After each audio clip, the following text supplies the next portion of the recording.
So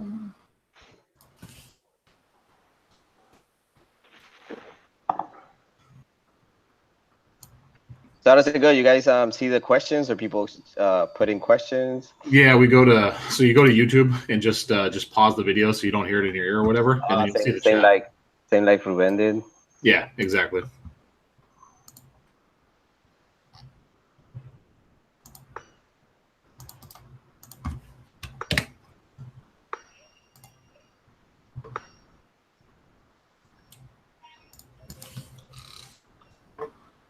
Send me the I don't think I have the YouTube link. Do I? Did you send that over? I'll message it to you. Oh, cool. I'll send it to you on Facebook right now. All right, cool. Got it.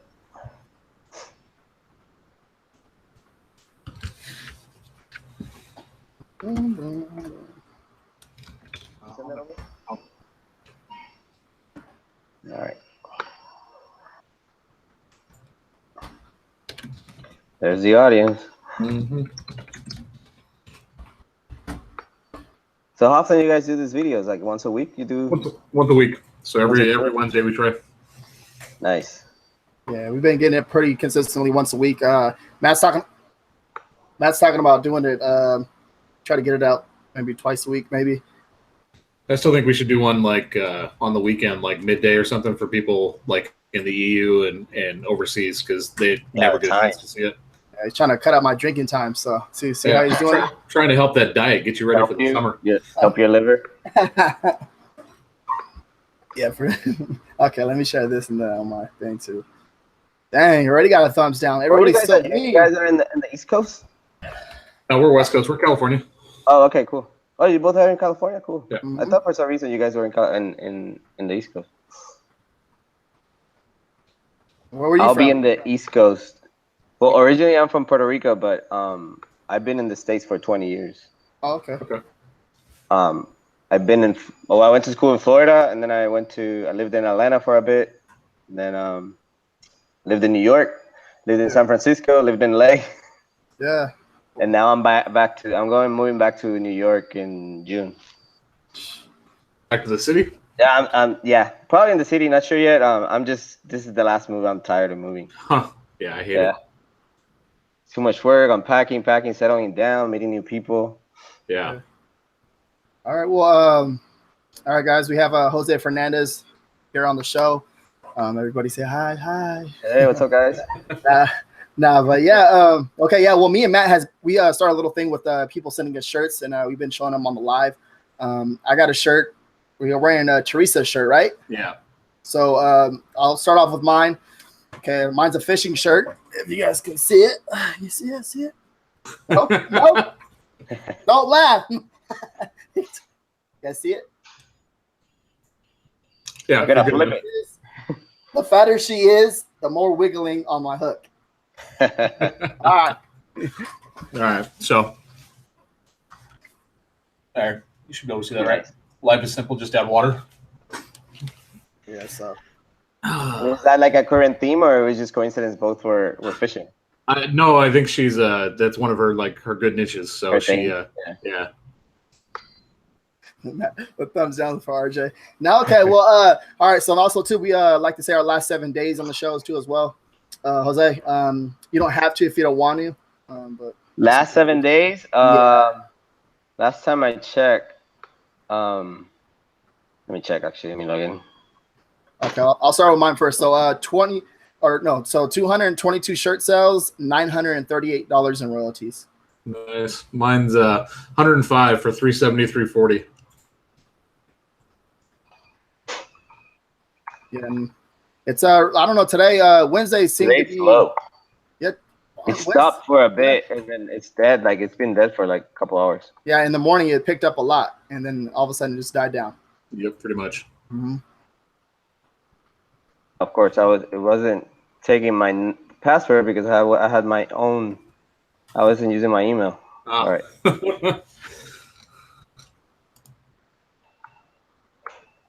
Yeah, to everybody that's hop on the show, go ahead and please share the video and give the video a thumbs up, please. Appreciate it.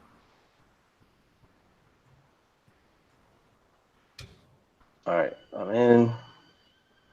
So right now I'm at 7 days, 202.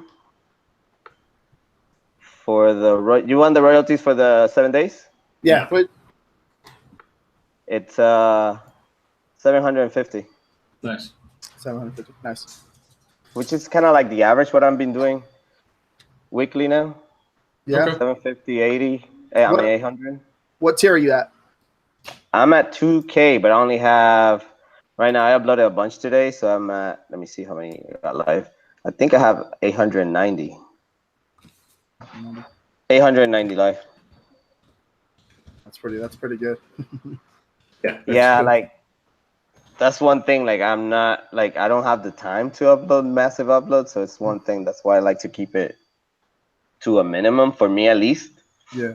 That's one thing. Like I know like some of you guys like it's about like the numbers and keep on uploading, but I don't have the time. And it's like if I had the time, it would be awesome to upload maybe those 200 slots that I have a day. But I don't know how you guys do it, to be honest. Like I just can't. I get 10, 20 and I'm already tired. I'm out. Plus I had to deal with Etsy too. Etsy orders, Etsy customer service and all that stuff. Yeah. Plus you have a full-time job too. It's not like this is your only gig. Well, one thing like a lot of people think like it's just they have to think about like if you do a full-time job, it's you're tired, and especially me, like I'm designing all day, so by the time I get home I don't even want to design anymore, right? Or I want to make it as easy as possible for me to get something out without taking too much time. Yeah. So it kind of like it's for me like merch is about just how can I do this with the least amount of effort on my side without struggling and just losing sleep and losing time with my family, basically. Right. And I know it's easier when you're on the lower tiers because you get like 10 uploads of 5 uploads a day, and then you're like, okay, I'll do it, and it's fine. But once you get that 200 uploads, you kind of feel the pressure that you have to use them. And I don't use them, but I feel that somehow like it's psychological that you need to constantly use them. Yeah. So I gotta keep reminding myself all that stuff. Like I can't do 200 uploads. It's just I'll drive me nuts. I don't know how you guys do it. Do you guys do max the uploads recently, or you just don't? No, I mean RJ's got RJ has 500. I've got 200. Yeah. But well, if you guys designing, you guys are outsourcing too. I guess it makes it a little bit easier to manage. Yeah, I mean RJ outsources everything, right?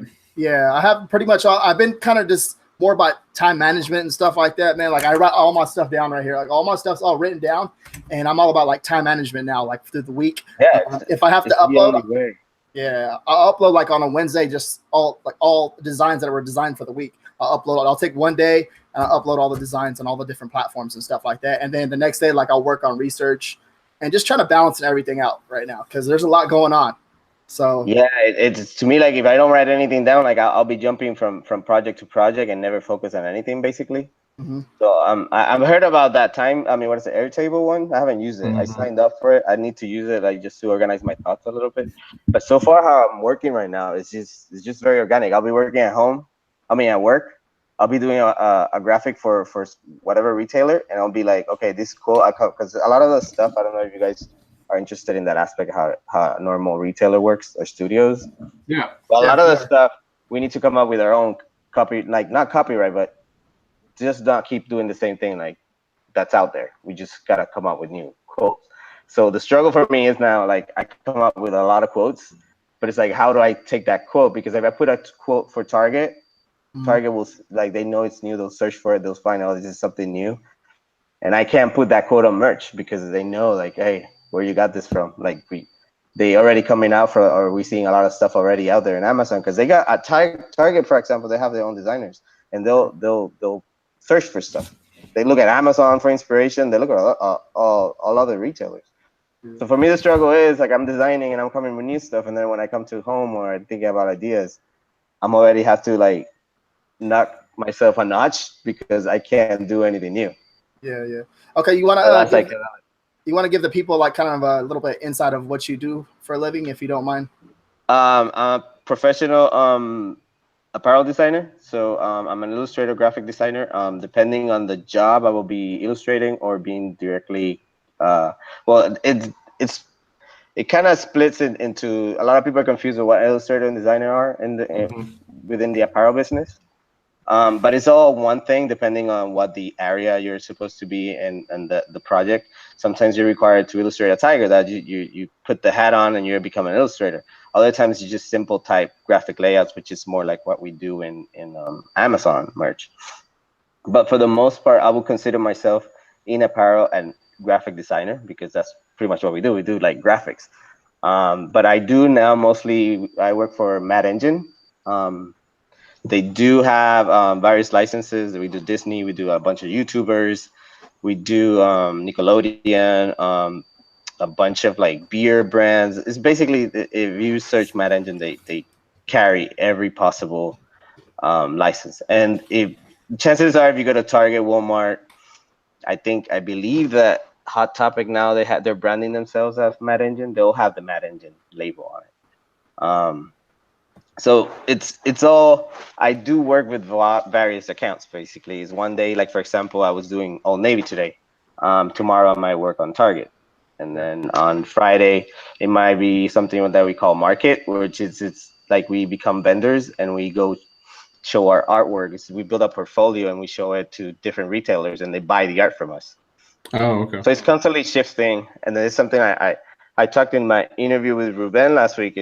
I'm constantly shifting like what my audience is.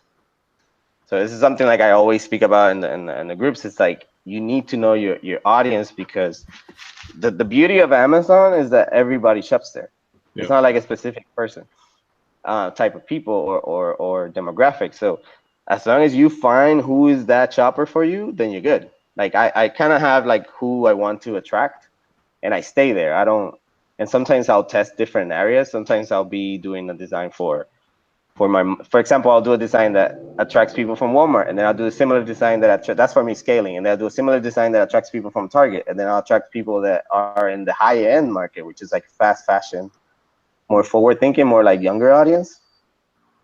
So that's how I focus my main workload throughout the week. Yeah, that's pretty it's constantly shifting. Yeah. Okay, so does a Mad account or just strictly big box stores? The what? Sorry, you broke up a little Mad bit. Engine, right? Yeah, Mad Engine right now. Okay, do you guys have like a merch account, or is it like strictly like big box stores and? No, we do big accounts. We do JCPenney's, Kohl's. We do Hot Topic, Spencer's, Target, Walmart, and everything's retailers. We do have an Amazon account, but it's not a merch. It's just a strict Amazon account. And some of our designers even go to, I'm not sure 100%, but I do believe, because I've seen some of my graphics in merch from Disney. Mm-hmm. So Disney might grab something that they like and they might tweak it or something, and they'll put it on their merch account. Because a lot of we do get access to all their assets, and a lot of the stuff that Disney's putting in merch is just straight from Style Guide. Which Style Guide, for the people that don't know, it's just they build catalogs every season, and the Style Guides have like a pre-rendered graphic, kind of like if you go online like stock pics. Mm-hmm.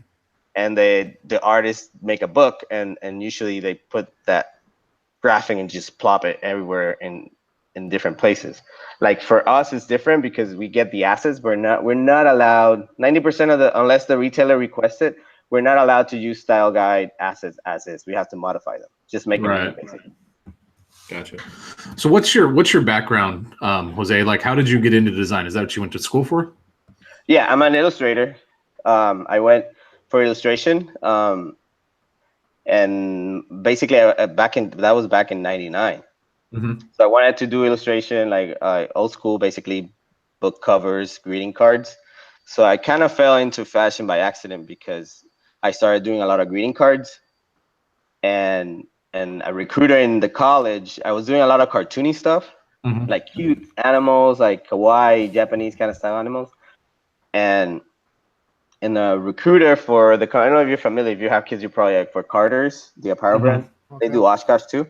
Yep. So they saw my work and said, "Hey, you got cute characters. We're kind of rebranding our look. Do you want to work for us?" And I mean, coming out of college, like you just take whatever comes. And then I kind of fell into it. And 5 years later, I was in Carter's, and I basically know what I learned from apparel by working in apparel. I didn't learn it from college, because graphic design, what they teach in college, or illustration, what they teach in college, is totally different from what it's in apparel, because you're printing and you're designing for fabric.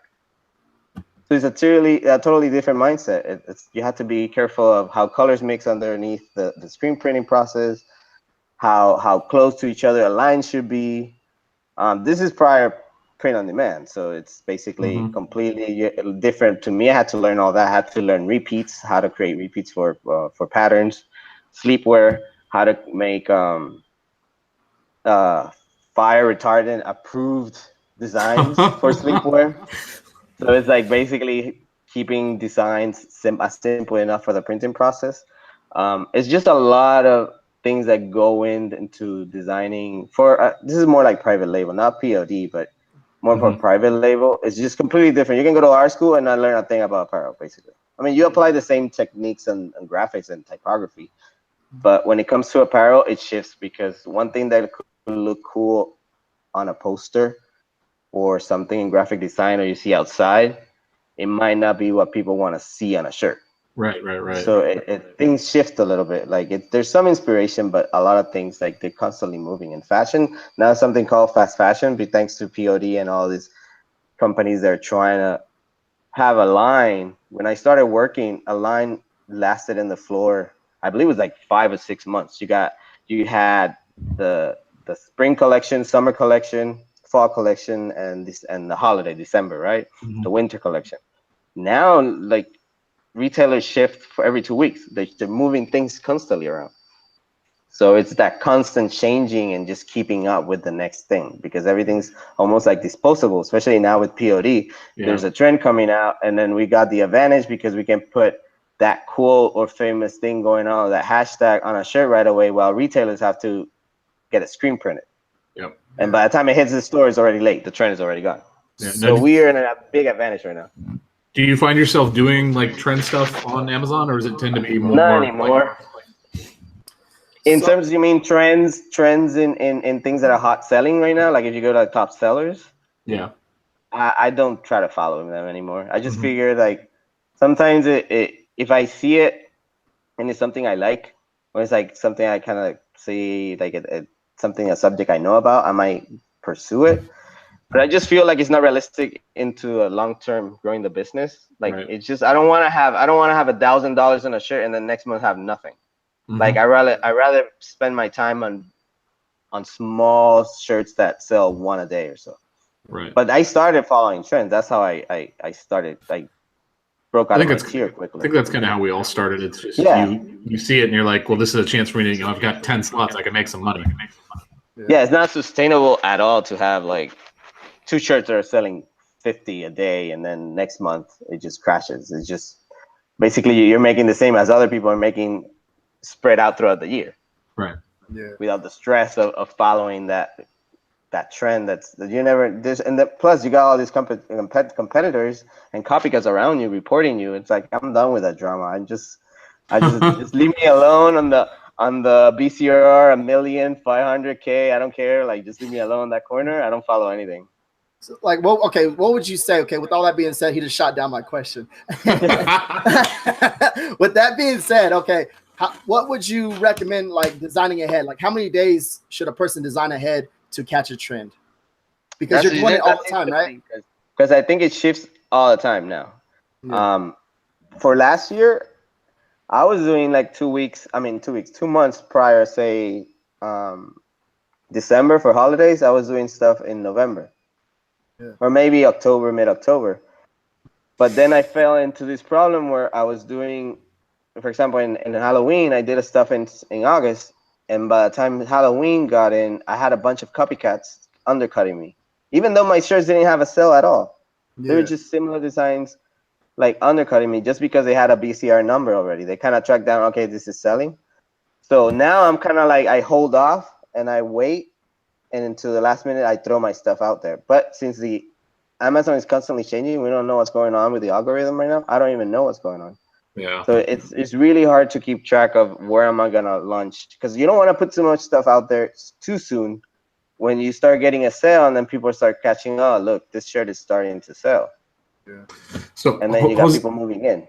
So Jose used to do, I don't know if you still do it or not, but I remember you talking about this. You used to actually take some of your shirts down after they sold and then re-upload them, right? Do you still do that?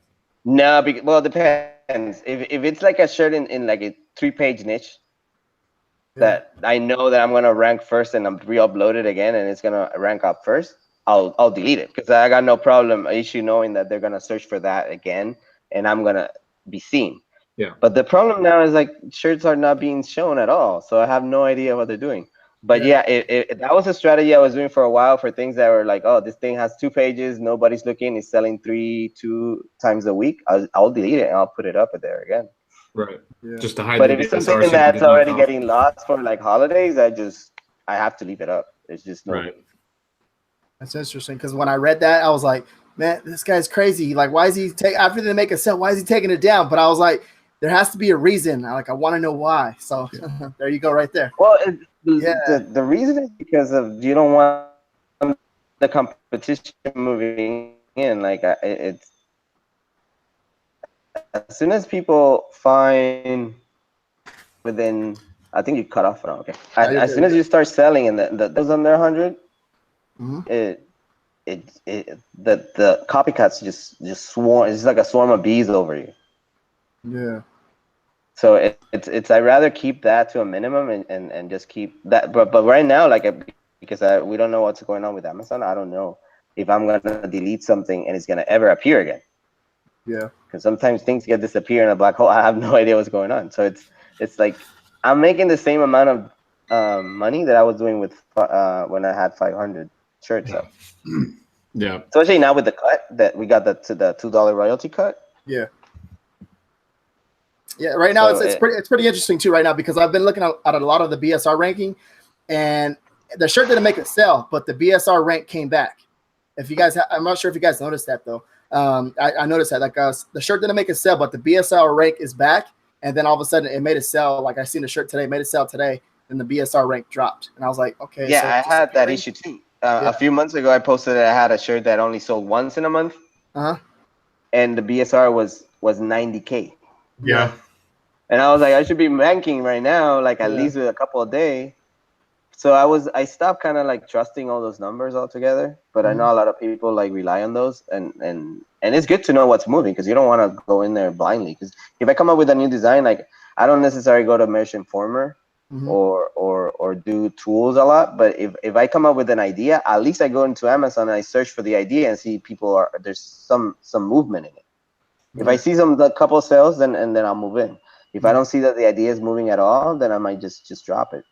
Right. If the BCR of one shirt is like 10 million, I'm just like, not worth the time. Yeah.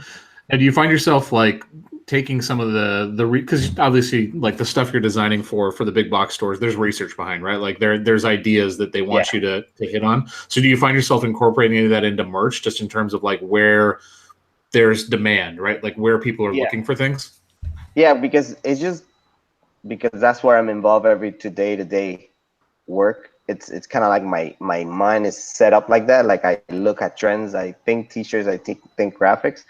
So if I'm subconsciously, like if I had a meeting yesterday about the current trends, obviously I know what's going on. So I'll be having that constant mindset here. Say, okay, but you have to keep in mind too who you're targeting. Because if you're targeting like the customer, you're on your niche, it's say for example Walmart based. Walmart usually, the people that shop at Walmart, they're usually 2 years trend behind. So you don't want to go too crazy with trends and throwing stuff that they don't know. Like you don't want to throw them current things that are happening right now in the fashion industry because they'll probably don't understand it yet. Yeah. But they'll catch up soon when Target puts it out, or like another box store that is a little bit more fashion forward, or things like Target. Probably Target's like the most fashion kind of quote forward of the box stores right now. Right. Interesting. But they usually Target it's way ahead of the. If you see stuff in Target right now, Walmart, like for example 2 weeks ago I designed something for Target. I designed something for Walmart, and they told me that it looked cool, but the customer wouldn't understand. And then Target grabbed the designs and everything, and they kind of grabbed my concept and they adapted it to something that they want to use. But for Walmart, it was like, it's too advanced for us. We can't. The customer won't get it. So when I'm designing for Amazon, I kind of apply that same mentality. It's like, okay, if I'm going for a grandma, where does this grandma live? Or what is the niche in that grandma? Because most likely she won't get the quote, she won't get the slang. So it depends. Yeah. So when you design for Amazon, do you find yourself designing more for the Walmart customer, more for the Target, or is it kind of all over the place?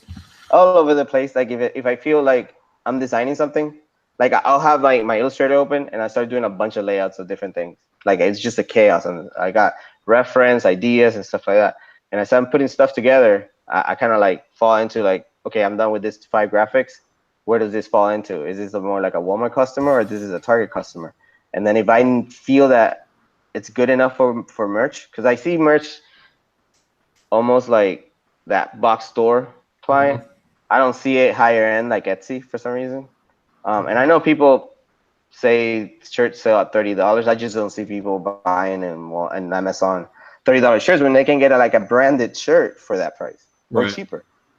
So it depends how special it is, how complicated the design is, how different it is too. Because if you don't have any competition, then you can just give the luxury of yourself, like putting a parking yourself a little bit higher on the price. But it's a lot of variables that go into like what type of typography, the niche, the quote, the price. Everything goes together into one thing, and then the combination of the competition too. I got you. Okay. And then also too, okay, so as far as niches, are you like kind of like all over the place with the niches, or do you have like are you like in I started all over the place, and this is something I tell a lot of people. I started a lot of, because when you start, you have like a blank canvas, right? You don't know what sells, or you don't know what's going on. So as soon as I started selling, I kind of got a feel for first I start designing for what I like or I understand. Okay. And then when I start getting sales on the stuff that I enjoy designing, then I kind of expand. Or things I actually, it's not even sometimes that I like it. If it's something quick that I can whip out in 5 to 10 minutes, I go for that. Because to me, if I make, I don't know, like if I make 20 designs that took me 5 minutes or 10 minutes to design, it's a lot more profit for me, like, than to spend 2 hours in a design that sells I don't know, once a week. You know what I mean? Like to me, it's because I don't want to spend that much time designing, especially now that we don't know where those designs can land. Yeah. So I try to keep it as simple as possible, and then when I find that niche, I just try to tackle it. How can I just keep doing new designs on this niche as quickly as possible? That's my goal. Like I don't want, and I say a lot of time quality, but quality doesn't necessarily mean super detailed illustrations. It's just, when I mean quality, is just like your layout. It's good. Your typography it's targeted to the right age group. So I see a lot of people, for example, I saw an example in Facebook that they showed like a whimsical, cute characters, but then the type was like all rigid and super like, and kind of like more adultish. So he was asking why it didn't sell, and it's like, well, you didn't target, you were either adult or you were a child. Who are you targeting that shirt to? A child or an adult? Right. So you got to make up your mind, and then when you make your mind at the age group, then you tackle that with the right typeface and the right illustration and the right style and the colors and everything. Yeah, that was something that's actually, how I see it. Yeah, I saw that post today, and it kind of illustrated something that I talk about with my wife all the time, right? Like your typography, the choice in font has to match up with what you're trying to say on the shirt and who you're actually trying to market it with. Absolutely. Like, it doesn't make any sense to have like certain fonts with certain messages, or you know what I mean? Like you said it perfectly. It was a cute shirt. It had a really cute like illustration of some kids on it, and then the font just didn't match. Like it just didn't. It's almost jarring. Like it almost like when you look at it, it's like it just doesn't work. Yeah, it's like some of the shirt you're wearing right now. If I put like a cutesy, you have a photoreal shirt, photography, and then I put like a whimsical type and multicolored rainbow type on your shirt, it just doesn't make any sense. You have to pick up who's your target audience and what age group is it in. If it's whimsical, then make it all cohesive. Don't just, because I see a lot of this like not errors, but a lot of these shirts in merch where they seem to grab it from stock assets, and they Yeah. grab one asset from this illustrator and this asset from another illustrator, and they put two characters together, and the characters don't look like the same artist did it. Yeah. And I'm like, just at least spend some time tweaking it to make him look cohesive. Like I sometimes I use custom stock art, but if two graphics are completely sketched, for example, if I grab a sketch of a shark and I grab a sketch of a dinosaur, and a sketch is completely like thick lines and the other is like thin line, I'll choose which one I like, and then I'll tweak one or the other to make it blend. Yeah. So it's seamless, and then I'll pick the type that goes with it. But I don't just slap things together, because that's a lot of the things we do in licensing. We have to grab assets from, for example, today I was working on Infinity War stuff, and for some reason, they didn't want Thanos to have rings on the glove. So I had to take all the rings, all the jewels from the stones from the glove. And I'm like, how the hell you do that? It's already so, but you have to make sure that whatever you're altering is matching back to everything else that they have in their assets. You can just erase it and do like, you know what I mean? Okay. So, Okay. Now, yeah. do you find yourself designing more like text only, graphic only, or a mix of both? I do a mix. I feel like if you do like some kind of illustration in it, simple, doesn't have to be complicated, it's harder to copy, especially if you nail it down.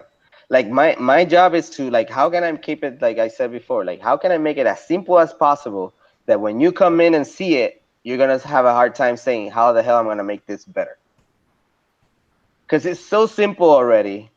Sometimes I see designs like they're so simple already in merch that I'm like, you know what, that design is good. I'm not even gonna try, because the customer is going for that. Maybe I'll do something completely out of that niche that so it has a chance of selling, but I'm not gonna try to bust in a bestseller where all the top sellers are super simple and I know they're going for that, because it's so simple that whatever I do is gonna end up looking similar. It's crazy, because if it's 2-word letter and it has like a cross word, whatever type you do, whatever you do on it, it's gonna look similar. But if you put like a little icon and then you run the risk of the person, because you don't know the intentions of the other seller, if they're gonna cry out copycat and report you for whatever reason. Has that happened to you? Have you had people like try and report you for copycats, like trying to fuck with you? Just one time, but the design was completely mine, and he was claiming that design was his, and I won that. That's when Amazon had the, what do you call the letter that you call back? What do you call that? So I submitted the letter, sent all my information, and they said, yeah, he's on the wrong, and they allowed me to. He said, it's okay, you can put it up, but I never put it up. It was like for that I'm With Her Earth Day design. But yeah, a lot of people get all that stuff all the time, and people don't understand that type only graphics is usually typography. It's really easy to get away with it, because it's just type, just change the font. So if you can make something in the graphic that's just made very special, like handmade lettering, so the other person can just not do that type of lettering, or distress or something, that just make it harder. I just try to make it harder. And if it's simple, then it just took me 5 minutes. If people jump in the bandwagon, then I'm like, it took me 5 minutes. I just move on to something else. I don't get aggravated. Yeah, I mean, I get aggravated sometimes, but that's more to do with like people knocking our shit off. It kind of hurts, but it's, as long as you keep getting those sales, I don't. It doesn't bother me. Yeah. Just because I'm getting that constant sale, but if it's something like a bestseller, that's what people get mad. It's like, oh, you're not gonna get, like, I'm losing 200 sales. Like, I can see that, like, getting. But for 1 or 2 sales a day, I'm not gonna get mad at it. Yeah, for sure. Now, do you do like hand lettering, like for your designs, or are you like depending on like premium fonts and then making alterations to them? I do a lot of alterations, just because I want to spend as least amount of time doing designs for merch. Because I do a lot of custom handmade at work, and they could take hours. Sometimes they take a couple hours. But at least I know that when I'm doing stuff for them, it's gonna be shown and people are gonna buy it. When I'm designing for merch, I don't want to spend 3 hours on something or pay for outsourcing or whatever, and just Amazon takes it and just gets lost in the algorithm, and then that's 3 hours I wasted. if there was a chance for me to get it in front of people, because the difference in retailers is when you design, like brick and mortar retailers, you design, there's a table in front of the customer and they look at your stuff. Mhm. Online, it's just a C. It's just basically a C.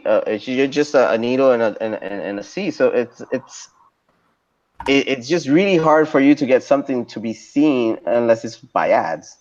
And now I never done ads or anything. So it to me is really hard to justify 3 hours on a design that has never. If it, I might try it, but I tried it twice, and then the one that I did for 10 minutes ended up selling better. Mhm. So I'm like, why bother? Okay. Also, too, so with your pricing strategy, how do you do it? Because I remember asking you before. You said you kind of just price to like the competition. Yeah, I start low, and then I start like $14.99, $16.99, Mhm. and for every shirt that I sell, I raise $1 per Okay. day. So if it sells until cap it at 19, but I go back and look at the competition. If the best, if my design is still better, I'll try to keep it up at 19. But if I see something that's similar or someone that try to copy me, I undercut it for like $1 or something. And then as far as like when you go back and like see the competition, like how are you doing that? You for the main keyword, are you like searching Amazon for the main keyword and see what the competition is at? Yeah. If I just search for the keyword, I don't keywords to me, like I don't do any of the keyword analytics and all that stuff. It's just something like I don't do. It's just like something I think about myself as a buyer. Yeah. Mhm. So if I'm gonna looking for I don't know, Mother's Day shirts, I just type in Mother's Day shirt for that specific niche and see where I rank. If mine's still ranking on top, I just leave the price as it is. But it's mine. It's I see someone's moving in with sales at 17. I might knock mine by 16. Because you gotta keep in mind, like I'm only doing one sale of that shirt a day, so $1 is not gonna break the bank for me Okay. that day. The next day, if it sells again, I might move up or down depending. But it doesn't really affect me in the long run. Because that shirt might sell that day and not sell like in 2 weeks again. So Right. So Jose, there was a post today that somebody was talking about like your percentage of shirts sold versus the ones that you had live. Um, so Jose pretty much blew away everybody else in that thread. So what's your percentage of shirts that you have live right now that actually have a sale? for 800, well, now that I have that, I did that with, I had, I think it was like 120. So I had from 820, 53% have sold. Right. So almost like And half. and that's probably lower than what it was, back in the day, before all of this craziness stuff was going on. I have a feeling, just based on your numbers and everything else, when you were like the 500 tier, most of your shirts were selling. Yeah, when I was in 500, I was selling 50 until December. Yeah. And then I got tiered up to 1K, and then I started moving up, and then I got tiered up to 2K. But then like I didn't start seeing movement on my new design, so I kind of kept it. I'm like, why am I uploading and not seeing results? And I know it's gonna get better, and I just keep uploading just for the sake that when Amazon decides to fix itself, at least we're gonna be ready, and we are gonna be. I mean, today I sold three new designs. Yeah. But then We I started to sell see. them, then today's after, and then I don't see the sale again in weeks. Yeah. So I don't know. Started I to don't know what. really see start to sell. That's the thing I've noticed over the last couple of weeks. Because even before then, like it was all old stuff that was selling for me. Like none of my new stuff was selling. Yeah. All my the big bulk, like today's super slow. I think I'm on 24 or something. Mm-hmm. I would say 22 is just old stuff from 2017, and pretty much all of it. Like if I sell like a Cinco de Mayo shirt, it will be a Cinco de Mayo shirt that I designed last year. I haven't sold any Cinco de Mayo new ones. Like everything that I'm selling constantly Cinco de Mayo, if they sell, it's just old stuff. Yeah. So I'm concerned for like, same with Easter, same. So I'm concerned for Mother's Day. I'm concerned for like, because I'm wondering, should I just skip and not do anything and just keep doing evergreens? Yeah. I don't know. It is crazy. It seems like they're just Amazon's like releasing everything slowly now, like real slow. Yeah, that's what it seems. And another thing I'm noticing, I don't know if you guys see it, it's just like, it's there like a pattern to it. Yeah. It's like everybody stays in the same cells. Yes. And one day it shifts. And it's Uh-huh. almost like, are they putting a cap on us on sales, and then one day they release the cap a little bit, almost like a paycheck, like you're making Right. the same amount. That's what it seems to me. Like it's like because constantly I've been making constantly the same amount for 3 weeks, and I mean it's just weird to me. Like it can't be everybody the same at the same rate. The same. Oh, you're doing 20, you stay at 20, 25, the same for a week or two. Yeah, for sure, for sure. Also, so do you recommend? Is there any books or any websites that you recommend to learn like any type of typography or designing or anything like that? Is there anything out there? I honestly think that right now is YouTube, and the best practice is as you if you're actually doing stuff yourself, it's practice. Like you doing it yourself. Half of the stuff that I did, I learned on the way. And if you want to learn how to do a technique, I mean, now like when I came out of college, there was no YouTube. There was nothing. It was just you had to. If you were lucky, you find a blog and someone had like some design tip. So everything I learned, it's old school from work. But now, like I see YouTube that has tons. I rarely see any videos, but I'm sure there's tons. There's those Udemy classes. I will be careful though. Like a lot of people show like how to distress stuff, and you have to be mindful how distress happens and fading happens in fabric. So if you're into that kind of design, like I would just learn how to do halftones, how to fade that graphic into the ground. I think with POD it's fine. It seems like they're pretty good at printing every detail sometimes, but they're hard on fading. How's that fading look in that on that photo on your shirt, Matt? It's pretty clean. Yeah, Clean? yeah, it looks It's a hit or good. miss. Yeah, I've noticed that that Amazon seems to do a better job than some of the other PODs that I've dealt with before. Like in terms of doing the distressed look and stuff. Like sometimes you get it and they just totally miss on it. Like the distress is totally gone. It's filled in solid right there. Like it doesn't. Yeah. You guys are just speaking a whole different language to me. I can barely get English down. So the distress on one of the major things on distresses is if you do a color shirt distress, if they put that white underneath the underbase and it shifts for some reason, it just looks like crap. Yep. It's just like you just see all that color in the distress and all that white coming. But I see a lot of complaints from people on the merch shirts. I have zero complaints. Like all my shirts. Like I even tested out like a super detailed illustration and it came out like perfect. I was super surprised. Yeah. And the brightness too, no dull colors. Usually people say, "Oh, it came out dull." I mean, I never noticed anything wrong. Yeah, I mean, I think me and RJ have seen more shirts than probably most people right now because we have all these people sending us shirts right now. And I mean, have you had any that don't look good, that don't look the way they're supposed to, RJ? No, I'm looking at every single shirt and it's coming out perfect. I've been taking pictures of every single shirt just to keep track of it. You know what I mean? And they're all coming out real good. Like everything, just like the material. These new was it the port? Yeah, the Newport. They're a bit boxy. I saw one for my daughter, and they run really big though for kids at least. Oh, I haven't seen the kids ones. I haven't seen any of those yet. They're like the size 12 for kids. My wife fits in it. And it's crazy. Yeah, it's really big. Yeah, they run and they're kind of box caught for some reason. Yeah. They're really boxy. Yeah. Let's see. Let's see what do we got over here. So you find distressed or clean designs tend to sell more for you? Distressed design? Depends. Sometimes I was going back to that conversation on distress. Like he asked me about hand lettering. Sometimes because I was taught old school how to distress stuff, I don't use tips or anything like that. Sometimes I'll distress them by hand because I don't like when an E is distressed the same way as the other E. You know what I mean? Like you can exactly see the repetition and it looks like a typeface. I like to see some organic feel into the typeface. So if I do a sample your life is simple shirt right now quote, I will even align it by hand. I won't even use the ruler or anything because I want to make it feel. It depends too if I want to go for that look. If I want to go for that handmade feel. But sometimes if it's just simple enough, just straight across and just warp it a little bit and add some so it doesn't look so vector like to me. Yeah, you want to have a little bit of variation. Yeah, I like kind of like stuff like that. It's just the stuff that I'm attracted to. I don't like stuff that looks clip art. Right. I like stuff that I do all my illustrations. Like this is more workflow for work. I don't for merch. I might not necessarily do it because merch is just I don't consider it like sometimes it's quick, good enough for what I'm doing. I just throw it out there. But for work, I will do my layout, my composition, everything in Illustrator, and then I'll put it in Photoshop and redraw everything by hand.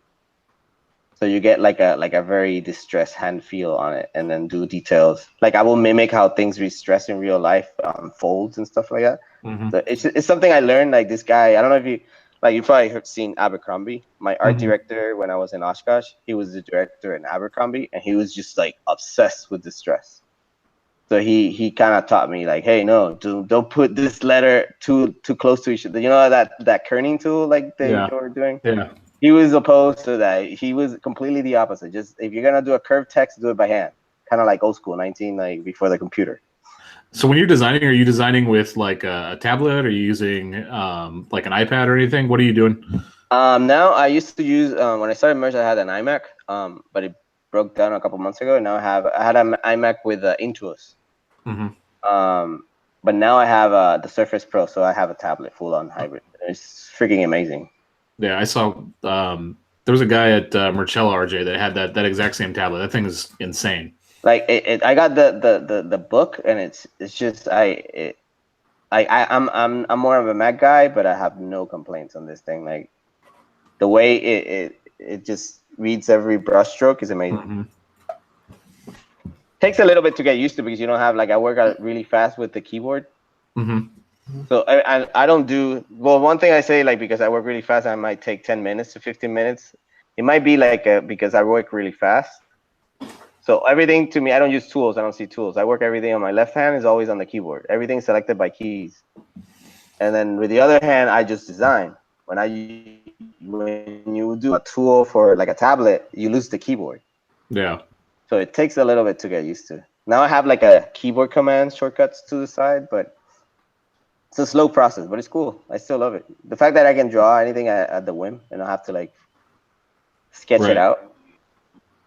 Okay, so also, so what other print on demand platforms are you on?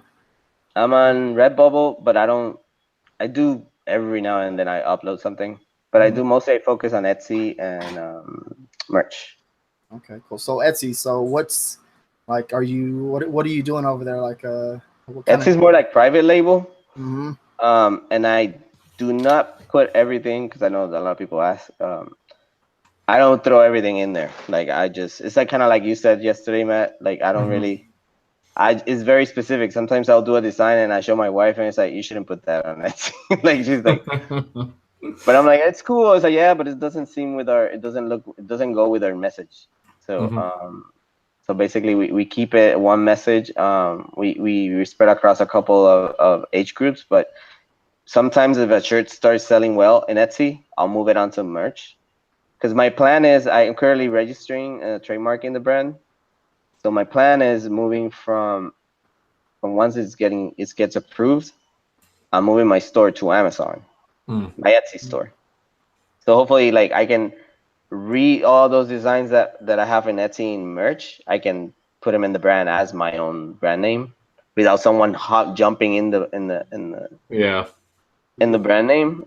And then hopefully I want to do FBA too, but we'll see where that goes. Maybe Shopify. I'm not sure yet because I'm horrible in those ads and stuff like that. I gotta learn all that stuff. I don't do it. Everything I do is organic, except the Etsy ad. I do a lot of Etsy ads. Okay. Okay.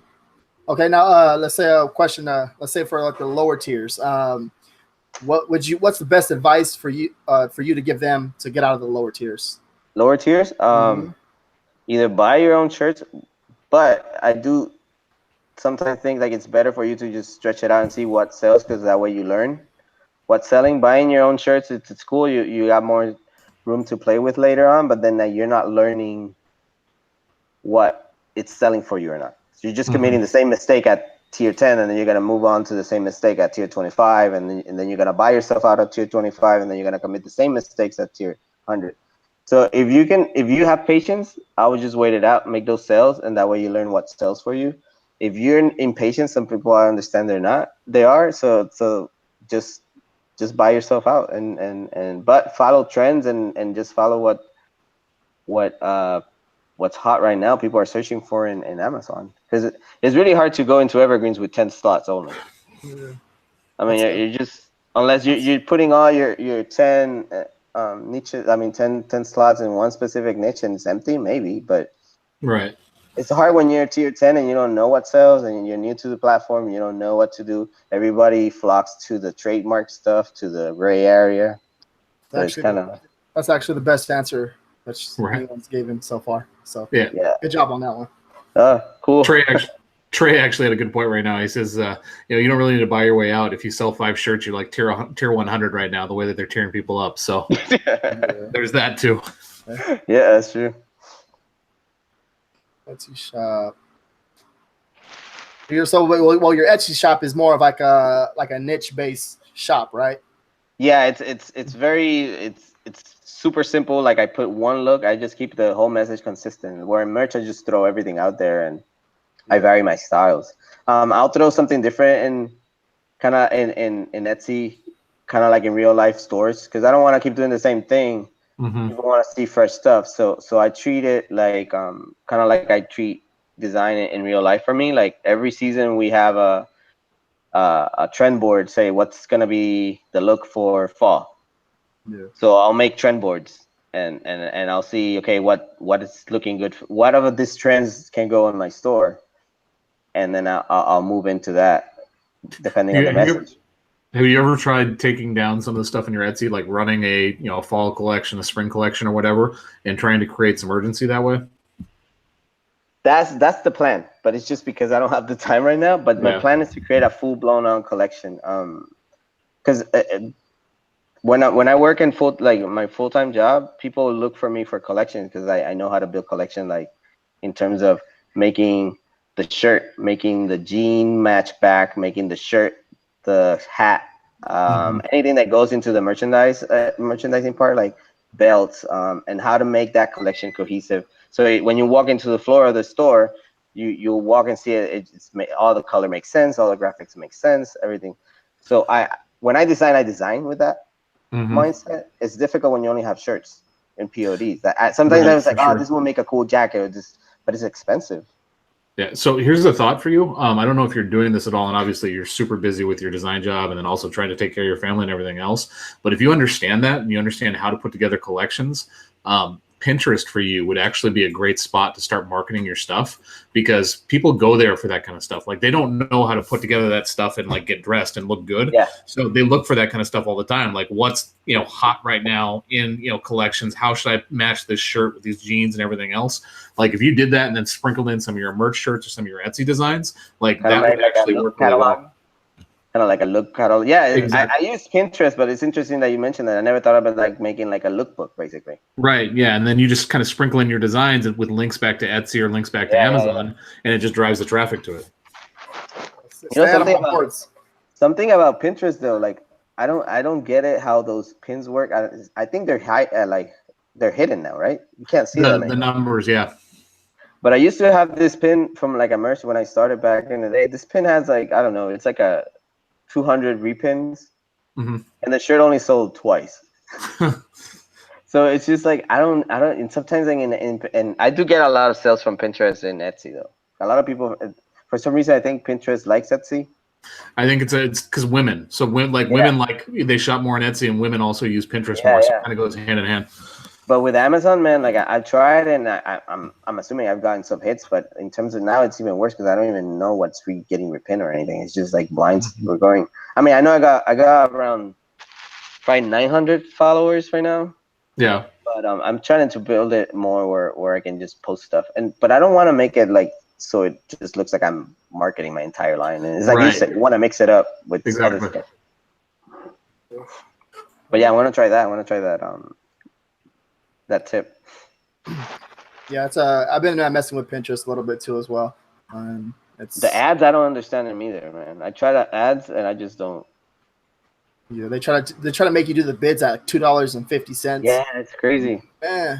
And then Facebook it's the opposite. Facebook is super cheap. You get a lot of likes, a lot of comments, and not a bite. I wasted $50 on a Cinco de Mayo shirt just to testing. I was like, oh, this thing is gonna sell. It's like I think it had like over 600 interactions with it. Yeah. and got 2 buys from it. Interesting. All right, let's see. That's what else, Matt? You got any questions or? Well, my question would be, so in terms of, because obviously you have an overview of like design with apparel that most of us don't have, right? So do you have any tips for like what you would say is an upcoming trend in design, something that like we should be looking out for that might put us a little bit ahead? Trends right now, I think a lot of like I said it yesterday, so simple stuff. A lot of people overthink things.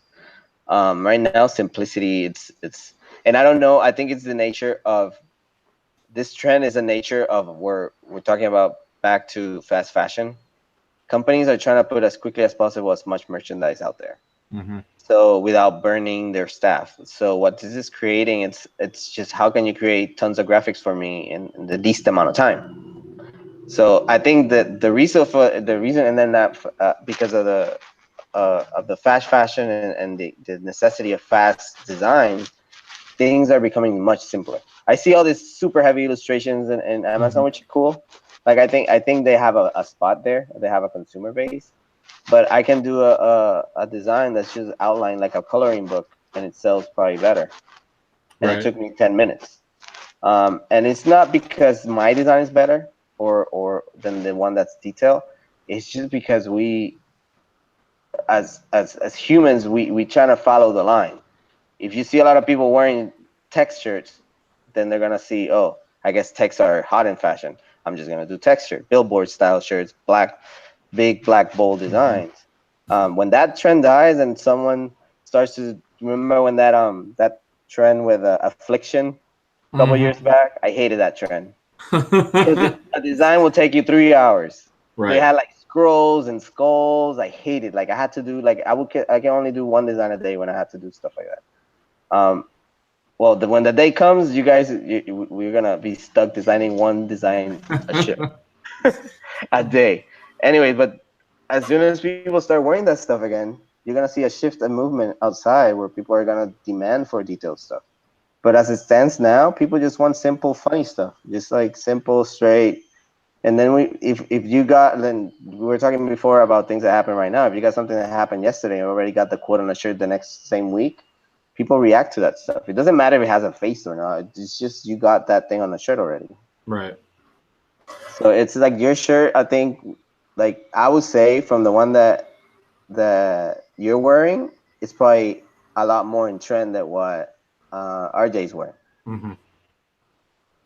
But it doesn't mean that his is not gonna sell. The one, it's just a different market. But in terms of fashion forward, yours is more fashion forward. Right.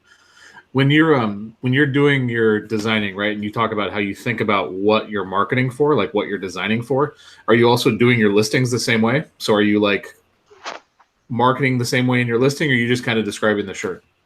I keep it super simple. Like remember I asked you yesterday if you keep the things in one, like separate it. Like I used to separate it, like Mother's Day shirt, or put the quote that was on the shirt. Yeah. Now I keep it super simple. If the quote is something I came up with, nobody's gonna search for the quote, so I'm not gonna waste my time putting the quote down. So I'll try to find something that it might hit the target customer, like they might looking for something in that niche or in relationship to that subject matter.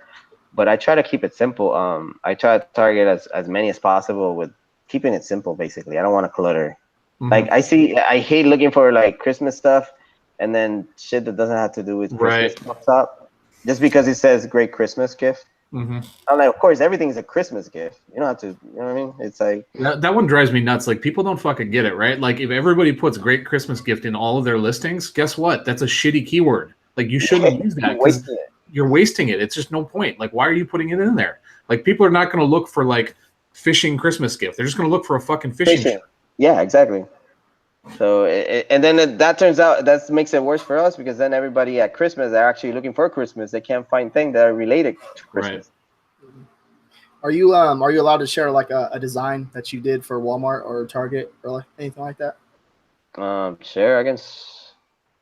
Non-licensed or licensed? Whatever you can share, it don't matter. Yeah. Somebody just wants to see some of like one of your designs that might be on one of the big box stores. How do I share it? Like I open it to you through here? Yeah, you can send it to me through Messenger, and I'll upload it on here. I think I can upload it. You should be able okay, to screen. You should be able to screen share, RJ. let me open our website and I'm gonna close on my research. Close all those Pornhub tabs. Know what kind of research you're doing. It was merch after dark. What are you talking about? Go sell and merch. That's See. Yeah, I'll send you stuff of non-licensed. I mean, licensed stuff. I think I posted this before, didn't I? You send it to me in the. Oh, okay. All right. Let me put it.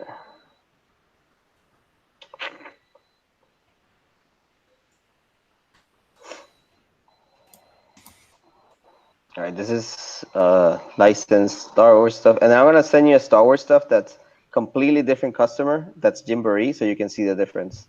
Okay, cool. In technique and application. Jay, Jay. That's a picture right there. Sorry, man. That's a good shit right there. Oh man. All right, here's Star Wars. That's something probably like went into Walmart. I can't remember, a Target. It's mass, definitely mass. And did you get it? Yeah, I just got it right now. And then where's the other one?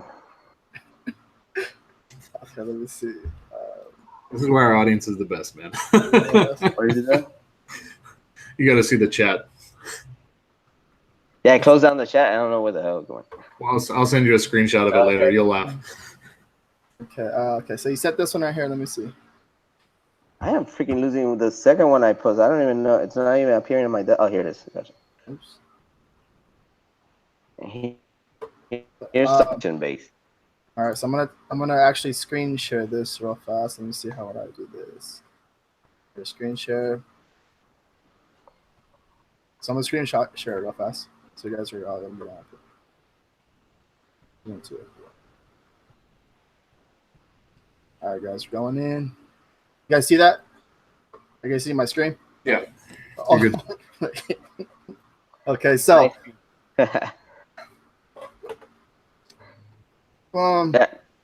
that's the one that stuff that you would do. That's like considered mass for me, at least. okay. That would go into any stores. Like that's something I did for Rogue One, I think it was. Yeah, Rogue One. Mm-hmm. That stuff that would you see in like probably JCPenney's, Kohl's, Walmart, maybe Target sometimes, depending on the age range. Right. But if you go into the other one, you'll see the difference in detail. This is more high end. You will consider this is less quality because it's less detail in a way. But it's simpler. It's maybe one color screens on a couple of those, two color screens. Mm-hmm. What drives that design is the foil, basically. But this is for Gymboree, and it was collection based, and everything had to be gold, browns, and it had to be very cohesive and target that age group. And as you see, this is considered high end in what Gymboree standards is and what the brand Gymboree is for kids. But look at how less it's completely, if compared to the other ones, it's just simpler. Right. So when I say high end and quality design, I don't mean complicated. That's just a perfect example of sometimes things that get super convoluted and complicated might target the wrong customer. Just because you think it's cool and it has a bunch of detail doesn't mean it's high end. Yeah. But that's two examples of stuff like that. Okay. All right. Right. Yeah, that's really good, actually. Let me go back to the stop sharing. And then I can show you illustrate. Let me see. I can snap in illustrations of what I. All right, we're back in, right? Yeah. Okay. Cool. That's cool. Thank you for sharing that right there with us. That's no problem. Yeah. Let me see. And I do not do as much detail as that for merch at all. Never.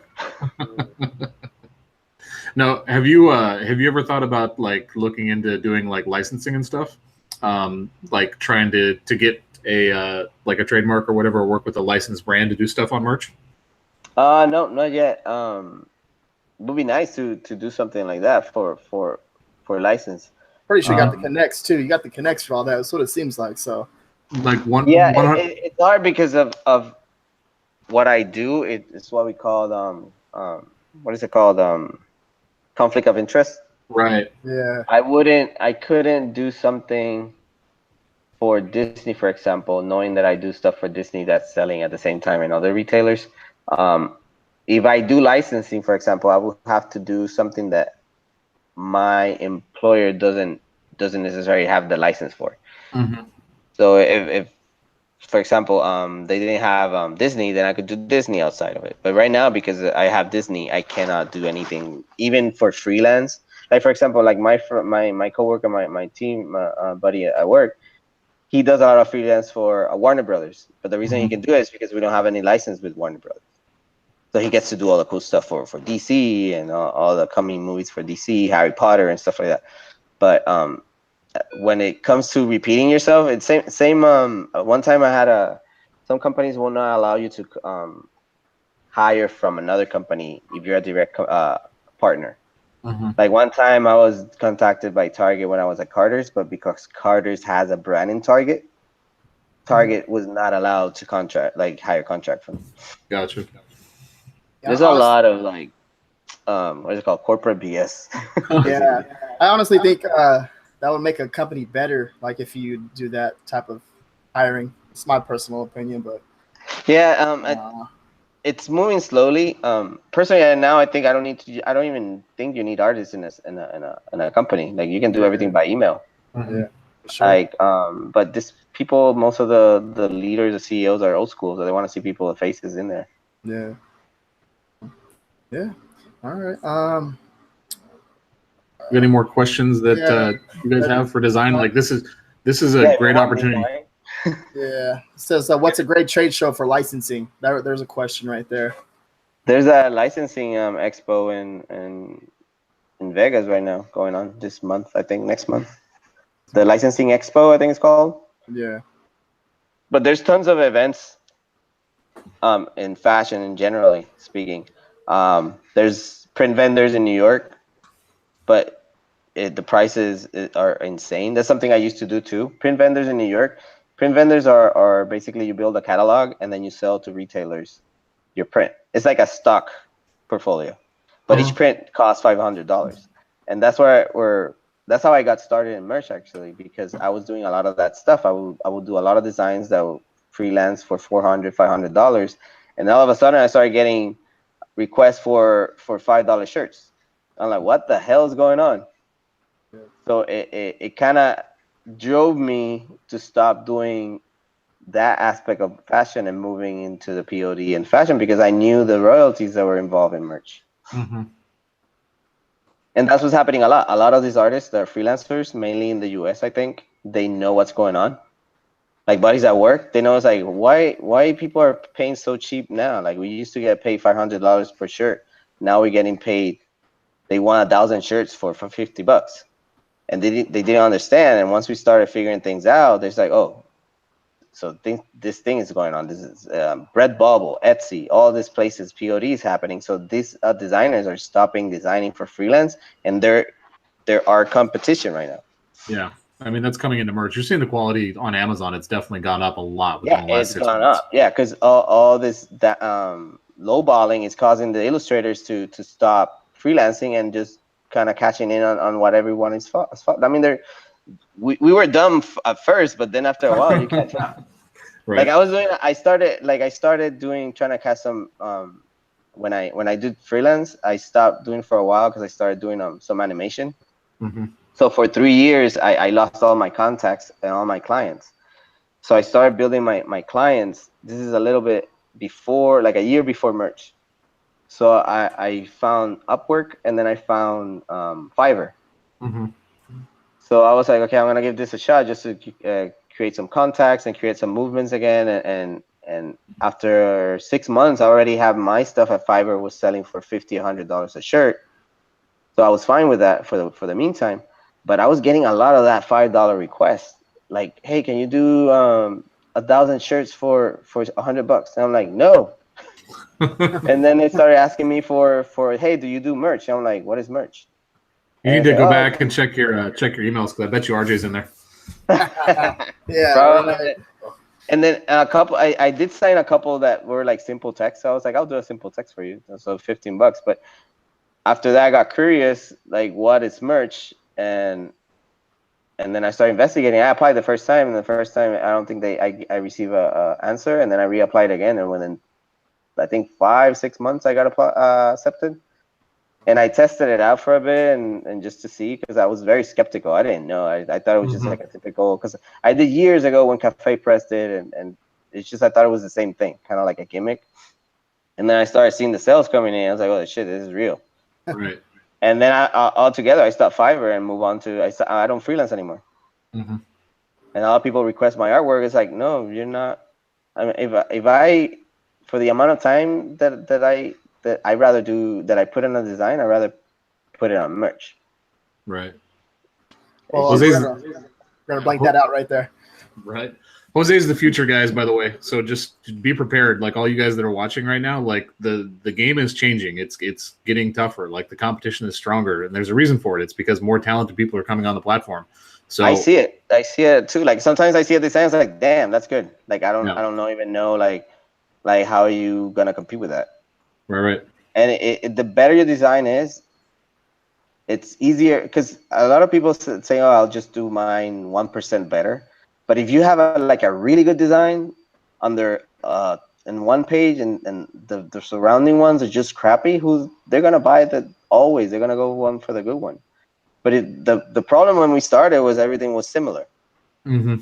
Now that there's eye-catching designs, they're like bold, big, bold designs. Like I see like this dude that has like all these illustrations, like full on detail, like sharks, the dabbing leprechauns. You know what Yeah. I mean? I mean, that's not stuff that I would personally do because it takes a lot of time for merch. But man, if it works for him or for her, Yeah, and that's the stuff that's standing out right now. interesting. Okay. Yeah. You. How do you keep on going, Matt? What do you? See, let's do one more question, and then we'll go ahead and call it. Jose's had a long day. Yeah. There was one up here.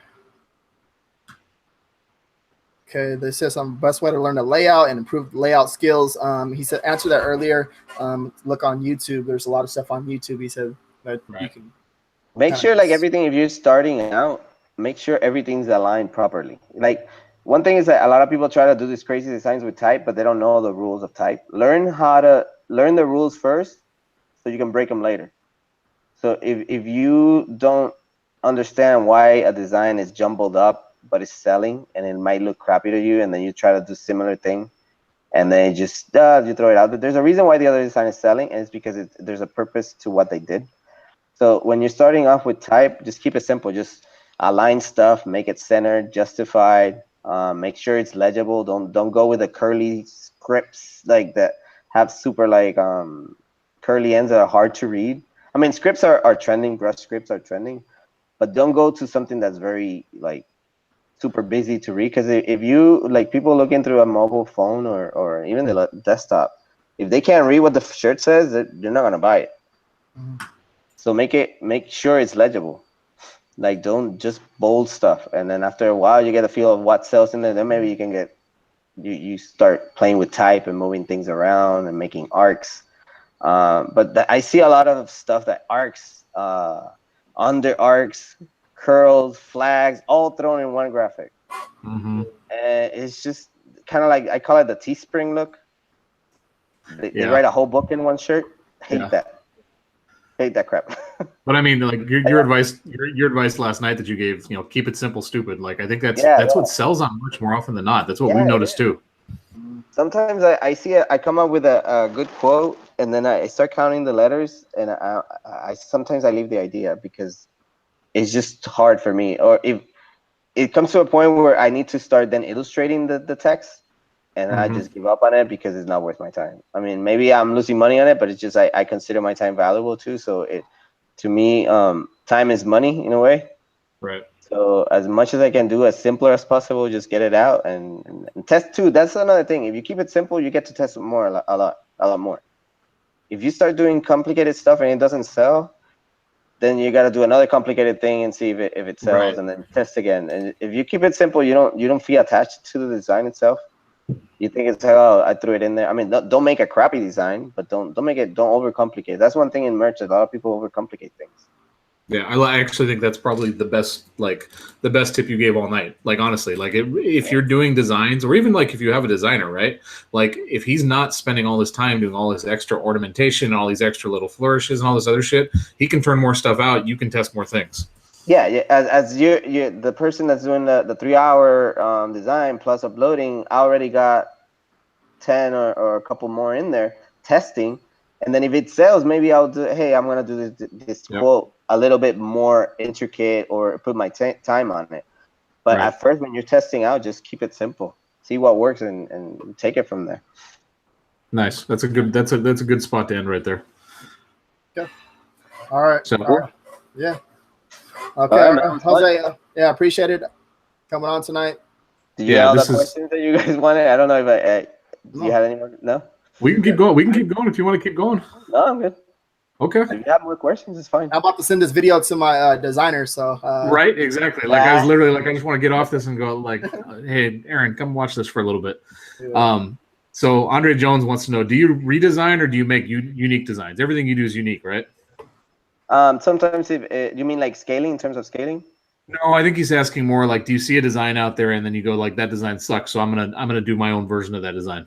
I tend to do both, but I don't even look at what's merch anymore. Like I try to it's a little bit of both. Like if I try to study why the design is selling, but I don't go in and say I'm just gonna copy and make it better, because that's just, we're gonna fall into the same problem we always had in the past with the copycat issue. You got to understand, why is it selling? Is it the quote? It might be the quote. It doesn't have to be. Is it the font? Is it the cool font that they're using?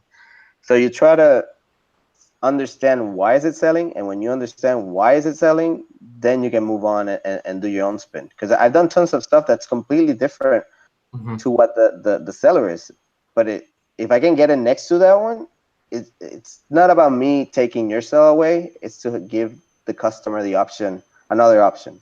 So you got your version, and someone is gonna buy yours, and then I got my version, and someone's gonna choose. You know, it's kind of like art. It's subjective. So yeah. So what's happening now is that everyone's trying to do the same thing, and then the customer gets overwhelmed with the same crap all the time. It's like giving them 5 color shirts, and they can't make up their mind. I'm at a point that right now I do 1 color shirts. I don't even think about it. If it looks good on black, I just throw it on black. Really? Yeah, I don't so even. Just basically eliminate the choice, right? You just is it. If you want it, this is it. This is what you get. Depends on what it is too, but for the most part, yeah. Yeah, that's super interesting. So, Falik wants to know: do you have any favorite font or fonts that you like to use? Any families? I keep it like the classic. Like I try to, if I do athletic fonts, varsity fonts, kind of like the one you're wearing, like Divas is a favorite for a lot of people. Bold fonts, anything that's legible. I'm a fan of the script fonts that are legible, but not because they're also legible, but there's some design aspect to it. You can make a nice thing, and sometimes the design is not itself. It's just about the design as a whole. It's not about the message. Sometimes it's like, oh, that's a cool shirt, but you don't know what it says, but it's just cool. And then you start going into it, and it's almost like a story and illustration. I like that kind of stuff. It just takes time, like mixing and matching. But in general, yeah, it's just the simpler it is to me, it's the easier to get it out. And it depends on the audience too. If it's girl, scripts are gonna sell a little bit better. If it's a guy, maybe varsity sells a little bit better. But don't put a script on a dad's best dad ever shirt. You know what I mean? Like, just be conscious about those things. Right. RG, you want the next one? We're asking. Okay, let me see. Where's the answer? The Fleek one. Okay. What's so the next 5 years? What's your goal with merch or any type of print on demand platform? Like, do you have a goal like where you want to set 5,000 designs across all print on demand platforms, or you just Man, I don't know. Like what's this long-term 5 goal? years is I take it day by day. Mhm. Right now, with if I had a goal last year, my goal last year before all this thing with Amazon happening, I wanted to be making. I wanted to be at 1K selling 100 shirts a day. Obviously, that didn't happen because we got the cost like went up. Now we got Mhm. cut down to royalties. The search algorithm changed. So basically now I don't even know what to expect from Amazon. But my goal is basically making for every 1K shirts, I want to make 100 sales a day. So basically, when I'm at 2K, I want to be making 200 all evergreens, and then at 3K, I want to make 300. Because I really don't see myself uploading 10K shirts and just making 30 sales a day. It's just, to me, I rather just, like I said, like I rather just start freelancing by then. Yeah. Like at that point, you're making more money flipping burgers. I mean, that's where Etsy comes in too, though. Like, you know, where Yeah. you're building a brand. Exactly. And now in terms of Etsy, that's my main goal. Like it's building that brand, and hopefully it goes to something bigger. The reason I'm moving to New York is just because all my contacts in fashion are in New York, and this is just a bigger opportunity over there to just meet with all the companies, and a lot of my friends are over there that are in the fashion industry. So it's a little bit easier for me to move around. Yeah. LA is a little bit spread out, and LA is now it's fashion forward, but there's a lot of licensing, and a lot of stuff that happens in fashion happens in New York first and then moves on to LA. But I like the scene over better in New York for fashion in terms of contacts. It's easier to get it, like just hop in and take the horrible traffic. Yeah. But yeah, I take it one day at a time. Right now I'm focused on the move to New York, and basically I started merch just to buy a house. And what I'm doing is just trying to reinvest that money. I haven't spent a dime from merch since I started. That's awesome. Interesting. So everything that I'm doing, it's pretty much going to the house. Hopefully we buy something in New York. That's our goal. Nice. Oh, one tip I got though, like with merch money, if you guys are into stock, I use this app Robinhood Mm-hmm. that doesn't. Have you heard of it? Yeah. It doesn't cover any fee, and sometimes I'll drop in like if I make I don't know 3K a month, I'll drop 500, 1,000 in there, just so for to see if I get some just before taxes come in. So you want to put that money in somewhere where it works for you just before taxes hit you, because taxes will kick your ass when they come in. God, that's the truth. Like this year sucked. It's like that's one reason I didn't touch it at all. It's like because I know that we're gonna come in. So I had all my money in a money market savings account. So I was trying to make as much of as investing that money as much as I could, so I can just when I cashed out with keep my side of it, I could just make something out of it, you know? Yeah. Yeah, that's another good tip. Pay your taxes, kids. Yeah. Especially if you're a freelancer. Oh, a lot of people don't know how much stuff you can deduct from when you're doing that kind of stuff. So do you guys think that Amazon will start picking up brands and start doing deals in the future with them?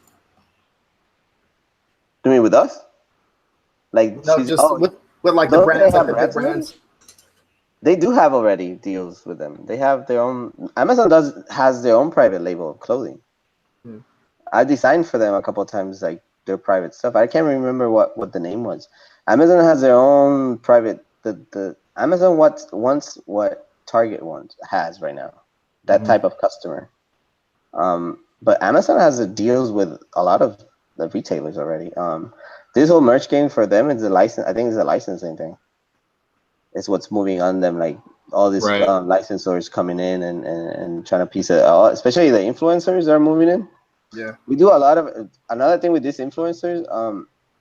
A lot of these influencers they're hiring other studios like us at Med Engine. They hire other studios to create the design for them. They have like an idea, and then we pitch whatever they had in their head, and when we create a collection, and then they like it or not, and then they have to go into full-on production. Like, and merch cuts all the costs of these influencers all down. Like, unless they want to do more stuff, but if they want to do shirts, why even pay a studio to design a collection, then go into the private labeling and the production side of it?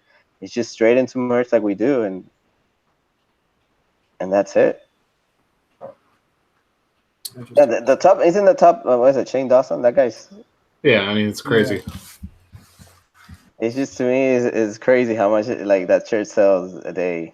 Well, it's crazy too, like because we've got a friend that's like a YouTuber and she does really well, and I've talked to her about merch and she just doesn't get it either. I'm like, I don't understand it. Like, why would you want to deal with like any of the like the apparel stuff and all that stuff? And I know you have your own little thing that you do, but it's just like it's free money. Like, just freaking upload some of your stuff. Your people are gonna freaking buy it. Put a quote on it and then people buy it. Yeah, right. If we had that kind of power, just put something up and just becomes like a trend next day, man. Yeah, exactly. All right. Yeah. Well, I think we're good. That's an hour and a half. We're good. That's an hour and a half right there. So, yeah. Awesome, guys. Thank you for coming on. Yeah. Thank you, guys. Yeah, absolutely. Right. It was really good. All right, guys. Everyone, have a good night. Thank you, everyone. Thank you. Bye, guys. Thanks for having me.